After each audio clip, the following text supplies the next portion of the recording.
सामने हम झुक जाएं, हम तो रघुवीर हैं, रघुवंशी हैं। राम जी ने कहा लक्ष्मण ठीक है। राम जी और तन करके खड़े। अब सखियों ने कहा अच्छा, सखियां बड़ी बुद्धिमान है मिथिला की माता। मिथिला की सखियां जो गीत गा रही थी ना, तो राम जी के स्वरूप का वर्णन कर रही थी गीत में। और गीत रटा रटाया गीत नहीं था उनका। जैसे आज किसी का ब्याह होता है तो माताएं गीत गाती, तो वही रटा रटाया गीत उनके ब्याह में भी, उनके ब्याह में भी। जिसके यहाँ जाए वही गीत गाए। लेकिन ये मिथिला की सखियां तो महाराज कवियत्री हैं, उसी समय गीत बना रही हैं, राम जी के स्वरूप को देख रही हैं और वर्णन कर रही हैं, और गीत बनता जा रहा है। गोस्वामी जी की पंक्ति देखो।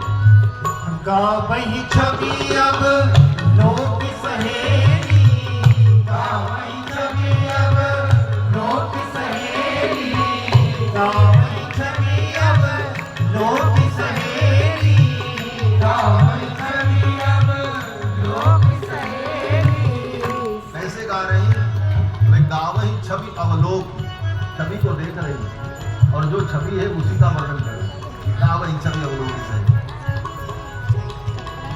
एक सखी ने कहा रघुनाथ जी, आपकी हमने बड़ाई कर दी, आपकी हमने प्रशंसा कर दी, तो आपको घमंड हो गया। निस्संदेह आप परम सुंदर हो, त्रिभुवन कमनीय हो, करोड़ों करोड़ों कंदर्प भी आपके चरण की धूल नहीं हो सकते। निस्संदेह आप परम सुंदर हो, और आपकी सुंदरता का हमने वर्णन किया तो आपको घमंड हो गए। लेकिन रघुनाथ जी,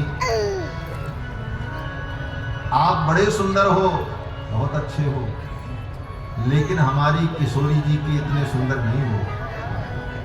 हमारी किशोरी से 19 हो, मेरी किशोरी से आप 20 नहीं हो, और आपको अपनी सुंदरता का अगर घमंड है तो हमारी किशोरी जी की परछाई में अपना जरा मुख देख लो। लोग कहते हैं बहुत अच्छे हो तो शीशा में मुंह देख लो अपना। मिथिला की सखियां कहती शीशा में नहीं, हमारी किशोरी जी की परछाई में अपना मुख देख लो। आपका घमंड उतर जाएगा। गर्व करो रघुनंदन जन अपने मन माही, आपन रूप बिलोको सियजू की परछाई। आपका गर्व दूर हो जाएगा, हमारी किशोरी जी की परछाई में अपना रूप देख लो। राम जी ने कहा परछाई में कैसे रूप देखे? शीशा में तो मुख दिखता है, परछाई में कहीं मुख दिखता है। मिथिला की सखियों ने कहा सरकार ये मिथिला है, यहाँ बहुत कुछ होता है, यहाँ परछाई में भी मुंह दिखता है। राम जी ने कहा ऐसा कैसे हो सकता है? सखियों ने कहा देख करके आप अनुभव कर लो। तो किशोरी जी की जो परछाई थी, राम जी ने सोचा हो सकता है जब मिथिला में जमीन से कन्या पैदा हो सकती है तो यहां कुछ भी हो सकता है। राम जी ने सोचा हो सकता है भाई परछाई में मुंह दिखता हूं। तो राम जी ने किशोरी जी की परछाई में मुख देखने का जब प्रयास किया और धीरे से अपना सिर झुकाया देखने के लिए, तब तक किशोरी जी ने गले में वरमाला।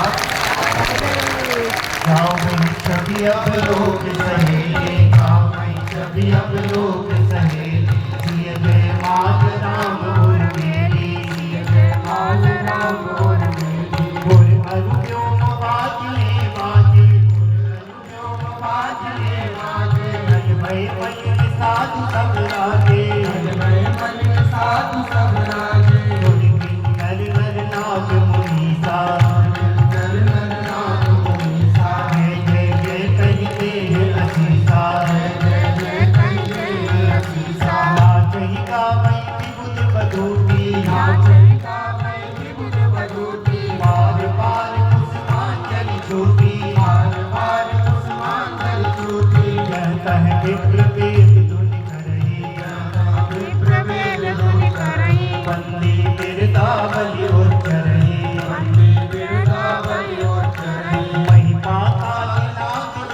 व्यापार पाताल नाथ रस व्यापार राम भजी सिय भंज उजापा राम भजी सिय भंज उजापा करहि आरती पुर नर नारी करहि आरती पुर नर नारी देहि निछावर विद्य विसारी देहि निछावर विद्य विसारी सोहत सिय राम के जोरी सोहत सिय राम के जोरी छवि सिंगार मनोहित भोरी छवि सिंगार मनोहित भोरी।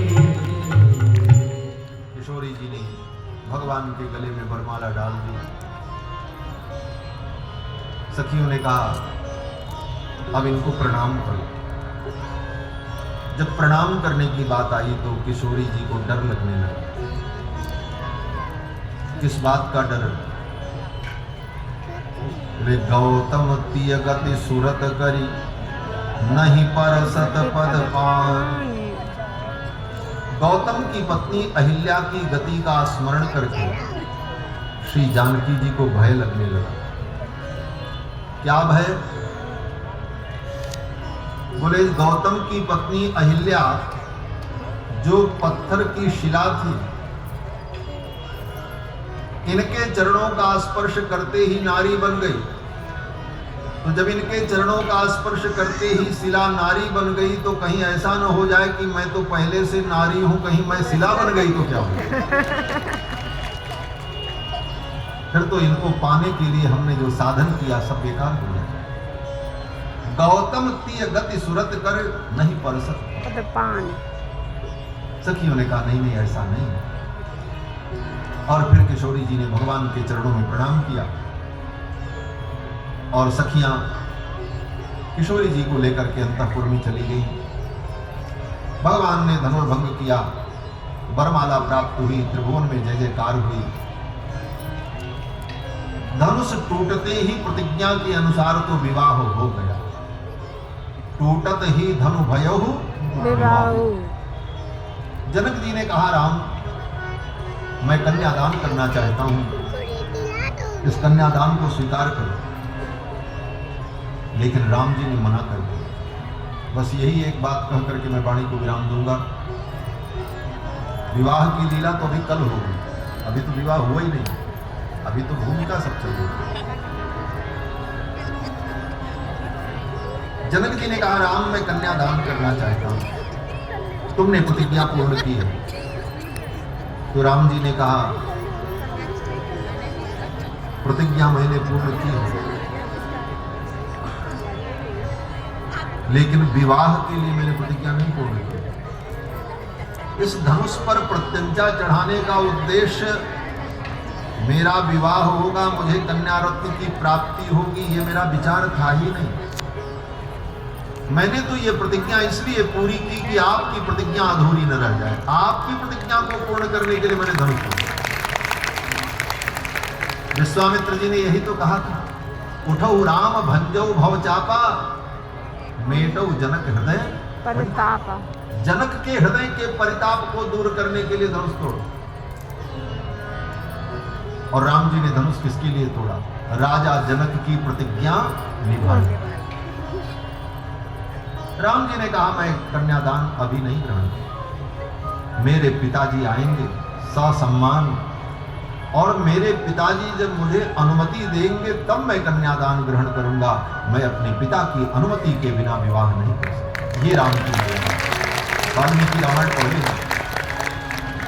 यहां पर यह कथा नहीं है बालकांड में, लेकिन भगवान जब वन की यात्रा पर गए तो अत्रि मुनि के आश्रम में भगवान जब पहुंचे तो अनुसुईया जी ने जानकी जी से पूछा, बेटी तुम अपने विवाह की कथा हमको सुनाओ, तुम्हारा विवाह इनसे कैसे हुआ? तो किशोरी जी ने सारा वृत्तांत सुनाया। उस प्रसंग में किशोरी जी ने कहा, मां ये कितने शील निधान हैं, कितनी मर्यादा का ख्याल रखते हैं। मेरे पिताजी कन्यादान करना चाहते थे, इन्होंने मना कर दिया कि जब तक मेरे पिताजी नहीं आएंगे, मेरे गुरुदेव नहीं आएंगे, मेरे कुल के लोग नहीं आएंगे, तब तक मैं पाणी ग्रहण नहीं कर सकता। और जब अयोध्या से महाराज पधारे और लोग पधारे, तब इन्होंने कन्यादान ग्रहण किया। ये राम जी की मर्यादा। इस रामायण को सुनकर के राम के चरित्र पर आज के बालक और बालिका चलें तो घर के कितने कलह दूर हो जाएंगे। आज अपने मन से जाकर के सड़क पर चलते हुए बाग बगीचे में और पार्क में ही जाकर के किसी को पसंद कर लिया और ब्याह कर लिया, माँ बाप सिर पीट करके रो रहे हैं। क्यों? बोले रामायण नहीं पढ़ रहे, इसलिए। रामायण पढ़ते तो ऐसा चरित्र न होता। राम जी ने प्रतिज्ञा पूर्ण की, सब कुछ धर्म के अनुकूल है। सीता जी क्षत्रिय कन्या है, वर्ण धर्म भी अनुकूल है, सामाजिक नियम भी पूर्ण है। राम ने प्रतिज्ञा पूर्ण की है, गुरुदेव साक्षी हैं। लेकिन इसके बाद भी राम जी ने कहा जब तक मेरे पिताजी नहीं आएंगे तब तक मैं कन्यादान ग्रहण नहीं करूंगा। ये राम की मर्यादा। इसीलिए आज भी राम की पूजा है। राम के चित्र की पूजा नहीं है, राम के चरित्र की पूजा है। राम के चरित्र की। लोग कहते हैं राम जी के चित्र की पूजा हो रही है। राम जी के चित्र की पूजा नहीं है, राम जी के चरित्र की पूजा है। राम जी का चरित्र ऐसा दिव्य है जो पूजनीय है। और ये चरित्र अगर हम सुने और गाएं तो हम संसार के बंधन से मुक्त हो जाएं। यह चरित्र जे गावहि हरिपद पावहि तेन परहि। यही रामचरित्र है। तो आज बस इतना ही। कल राम जी की